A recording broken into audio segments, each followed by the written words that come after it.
Hello बच्चों। तो अब जो है हमने अभी तक क्या पढ़ लिया है? Noun, pronoun, adjective, verb, adverb.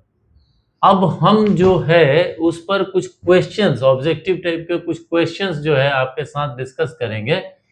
ये जो है बेस्ड है आर्टिकल्स पे, मेनली ये आर्टिकल्स पे बेस्ड है। तो देखिए, इसमें है कि ये जो दिए हुए सेंटेंसेस हैं उनको करेक्ट करना है। Correct the sentences. 12 सेंटेंसेस दिए हुए हैं, इसमें गलतियों को पकड़ना है और उसको करेक्ट करना है। तो पहला, I have read a few books I had. ठीक है, यहां पर देखिए इसको हम रेड पढ़ेंगे क्योंकि ये पास्ट टेंस में है। तो I have read a few books I had. अब यहां पर क्या एरर है? तो एरर जो है वो ये है, ए। क्यों ए एरर है बताइए कोई?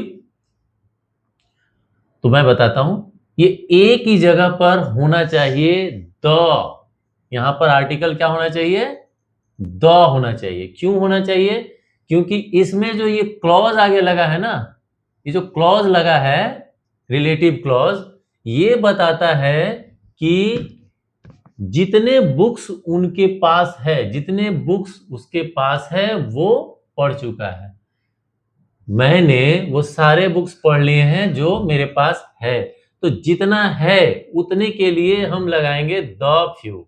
ठीक है, अब बढ़ते हैं टू पर। Tell me if you have some doubt. अब देखिए यहां पर बोल रहा है कि tell me if you have some doubt.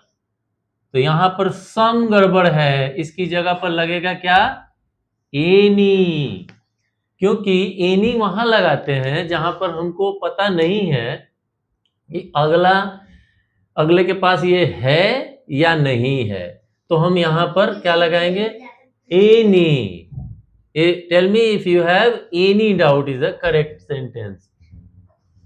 Question number 3, he hit her on her head. अभी देखिए यहां पर क्या है? He hit her on her head. Her नहीं होगा, यहां पर क्या होगा? द होगा। यहां पर आर्टिकल द लगेगा। क्यों? क्योंकि उसने उसके सर पर मारा। ठीक है, तो उसने उसने उसे सर पर मारा, ऐसे बोलते हैं ना। उसने उसे उसके सर पर मारा नहीं बोलते हैं ना, इसलिए he hit her on the head होगा, ये करेक्ट होगा। Question number 4, she is wiser than anybody here. She is wiser than anybody here. यहां पर होगा she is wiser than everyone. She is wiser than everyone here. यहां पर जितने लोग हैं उनमें ये सबसे होशियार है। She is wiser than everyone here. Question number 5, he has hardly some money. अब देखिए यहां पर क्या हो रहा है? यहां पर ये जो सम है ये क्या है? ये नंबर एक्सप्रेशन है। ये क्या दिखाता है? नंबर को एक्सप्रेस करता है। तो ये जो डिटरमाइनर है, he has hardly some money, ये क्या है? डिटरमाइनर है। इसकी जगह पर क्या लगेगा? ही हैज हार्डली एनी मनी। क्योंकि ये हार्डली जो है ये बताता है कि उसके पास पैसा नहीं है, इसलिए जब हार्डली लग गया तो यहां पर एनी हो जाएगा। अगर ये नहीं रहता तो ही हैज सम मनी, ये ठीक था। ठीक है, तो क्योंकि हार्डली लगा है इसलिए एनी यहां पर लग जाएगा। Question number 6, she is comparatively better today. She is comparatively better today. तो आप एक चीज ध्यान रखेंगे कि जब भी कॉम्पेरेटिवली के साथ आएगा, कॉम्पेरेटिवली के साथ जब भी आएगा, तो ये जो अगला जो आएगा वर्ड यानी कि एडजेक्टिव, ठीक है, वो अपने पॉजिटिव फॉर्म में होगा। यानी बेटर का क्या होता है? पॉजिटिव, गुड ना।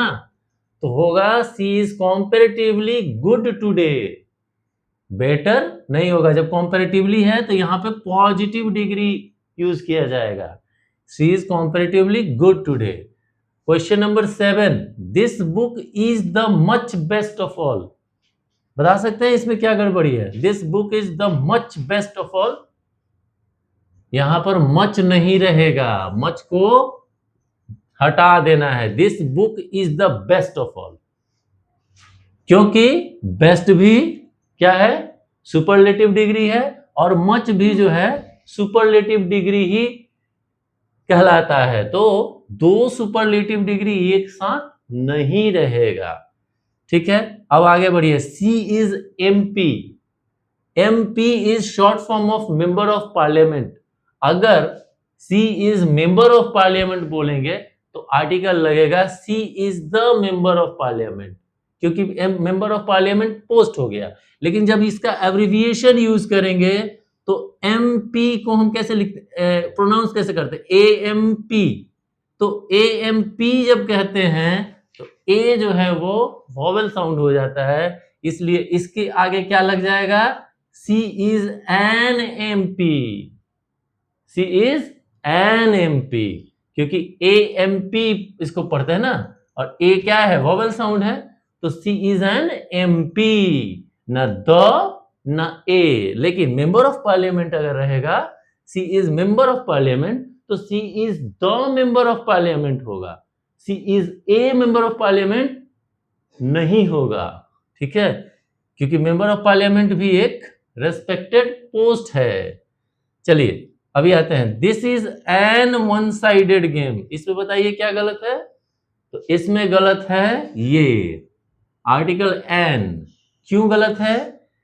ऑब्वियसली ये जो है वॉवेल लेटर के साथ शुरू हो रहा है, लेकिन जब इसको हम प्रोनाउंस करते हैं तो वो कॉन्सोनेंट साउंड आता है। देखिए one one, O N E को जब हम प्रोनाउंस करते हैं, it is pronounced as one, WON। तो W जो है वो क्या है? कॉन्सोनेंट है।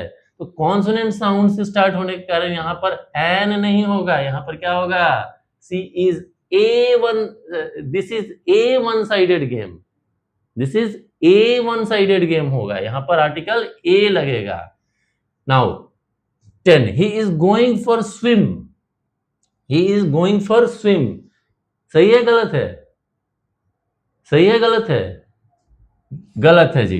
देखिए he is going for swim नहीं होगा, he is going for a swim. He is going for a swim. Next 11, he has caught plague. Plague जो है बीमारी है, ये ऐसी बीमारी है जो पहले बहुत बड़े एपिडेमिक के रूप में होती थी। बहुत बड़ा जो है, इससे बहुत सारे लोग जो है मरते थे, और इसका पता सबसे पहले चूहों को होता था। चूहे जो है अचानक जो है ना गिरने लगते थे, चलते चलते गिरना शुरू कर देते, तो लोग समझ जाते थे कि प्लेग आ गया।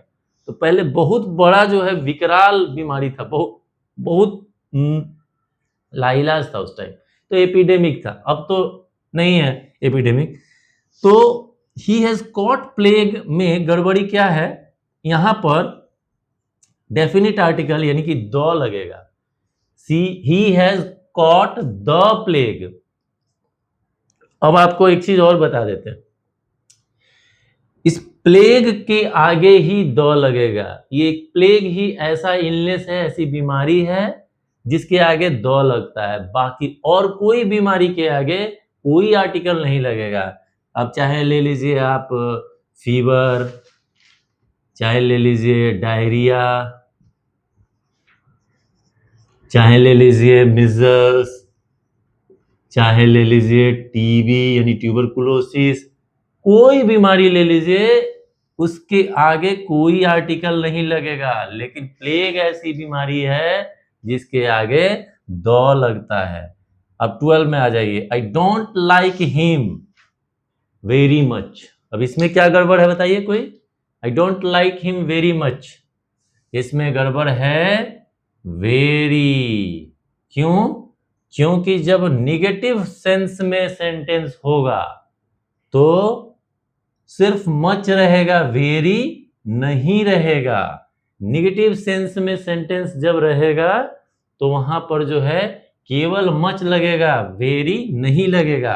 अगर इसी जगह पर सेंटेंस रहता आई लाइक हिम, तब वेरी मच हो जाता। आई हेट हिम, अगर ऐसा हो गया आई हेट हिम, ठीक है, तो I hate him very much हो जाएगा। लेकिन अगर होगा आई डोंट हेट हिम, तो I don't hate him much, very नहीं होगा। ठीक है, तो ये है आज के लिए।